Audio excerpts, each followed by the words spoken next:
За энэ хууль анх батлагдахдаа улс төрийн гал намжаах хэрэгсэл болж батлагдсан. Сайн ч юм би, муу ч юм би. Тэгэхээр муу юм ин одоо засах нь зөвөө хуулийн өөрчлөлтийг бүхэлд нь дэмжиж байгаа.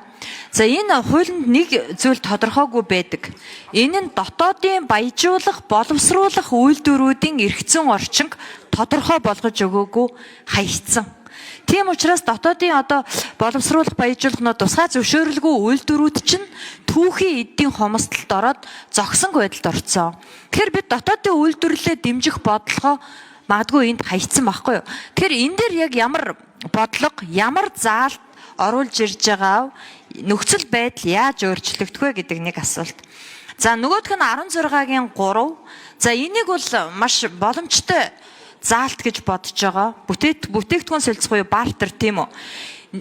13. За нийгэм эдийн засгийн үр өгөөжтэй аж холбогдол бүхий томоохон төсөл бүтээн байгуулалтын ажлуудыг дэмжих зорилгоор харилцан ашигтай, доктортой, урт хугацаанд бүтээгдэхүүн солилцох гэрээг засгийн газар өргөн мэдүүлснээр улсын хурал шийдвэрлэнэ гэж байгаа. Үнэ яаж баримтлах вэ?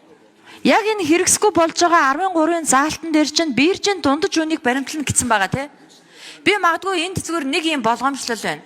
2012 онд хийжсэн Чалкогийн гэрээг давтчих үедээ Монгол улсын 6 засгийн газар 7 жилийн хугацаанд төлсөн Чалкогийн гэрээг дахиад давтчих үе. Тэгэхээр үн тус бүрийг хийх, ядаж чинь үн тус бүрийг хийхдээ улсын хурал дээр орж ирээд хийлгээд байх юм уу? Магадгүй том төсөл гэдэг дээр 14 мега төсөл байх тийм үү? Тэгэхээр 14 том мега төсөл оруулж ирэх тоолондоо үнийг улсын хурлаар батлуулаад байх юм уу? Үнэ яаж баримтлах вэ гэсэн хоёр асуулт байна. За баярлалаа. За хариулт өгье. Цэвэг дөржийн Туван сайд.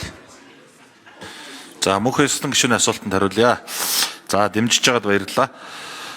Энэ дотоодын байжуулах, боловсруулах үйлдвэрүүдийн асуудал энэ дээр орж ирж байгаа. Энэ өмнөх хуулийн зохицуулалтаар бас нэлээд сул зохицуулагдсан ийм зүйл байсан. Дотоодод бид нар боловсруулах, баяжуулах үйлдвэрүүдэд лиценз өгдөг. Дээрээс нь бид нар үйлдвэр технологийн паркийн тухай хуулийг батлаад мөрдөд ажиллаж байгаа. Монгол улсад энэ аж үйлдвэрийн салбар бол үйлдвэр технологийн паркийн дагуу парк байдлаар хөгжгөөр хуульчлаад өгсөн. Тэгээд энэ үйлдвэрүүдэд маань жишээлх юм бол одоо Дорногов аймагт байдаг Алтан ширээ, Гэрэлт наран гих мэтийн одоо үйлдвэрүүд дээр жишээ авахад эдгээр үйлдвэрээ бариад дууссан яг ингээд ажиллах гэхээр нөгөө бүтээгдэхүүнээ авч чаддаггүй. Ялангуяа одоо энэ бага агуулгатай хөдөр за мөн одоо нүүрс коксчих нүүрсийг төмрийн өдрийг авах гэхээр биржийн тухай хуулийн зохицуулалт дутаад байгаа.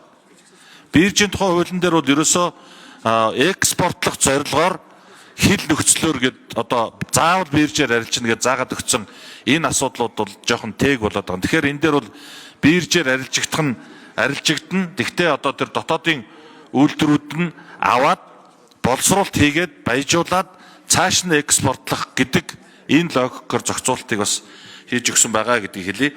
За бүтээгдэхүүн солилцоон дээр бол мэдээж одоо мөнх эсгэлэн гишүүн ярьж байгаа энэ говийн бүсийг усчуулах энэ төсөл гээд жишээ аваад ярихад энэ төсөл дээр нэг тээзүү гараад нэг үн гарч ирнэ.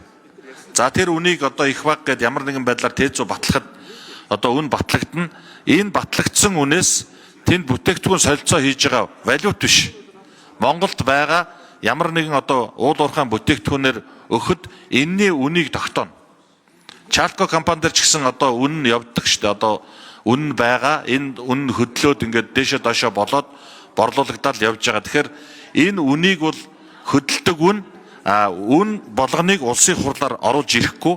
Концепц нь яаж явж байгаа гэхээр энэ сандуудыг засгийн газар дээр нэгтгээд энэ ганцхан 14 мега төслөөр хязгаарлахгүй бусад одоо нийгмийн эдийн засгийн дэд үтцийн бусад төслүүдийг одоо засгийн газар дээр саналыг авч багцлаад тэндээсээ улсын хурал руу оруулж ирнэ. Түрүү ганмаг шиг асууж илээ болно гэдэг чи ямар учиртай юм бэ гэж. Энэ дээр бол улсын хурлын бүрэн ирэхэд үлдээж байгаа. Их хурал саяны гашуун сухад ганц модны засгийн газрын хоорондын хилцээр шиг ингээд батлаад өгвөл энэ бүтээгдэхүүн солилцооны энэ асуудал тухайн төсөл дээр явна. Батлахгүй бол зогсноо гэсэн ийм логикоо гэдгийг бас хэлье. Баярлалаа.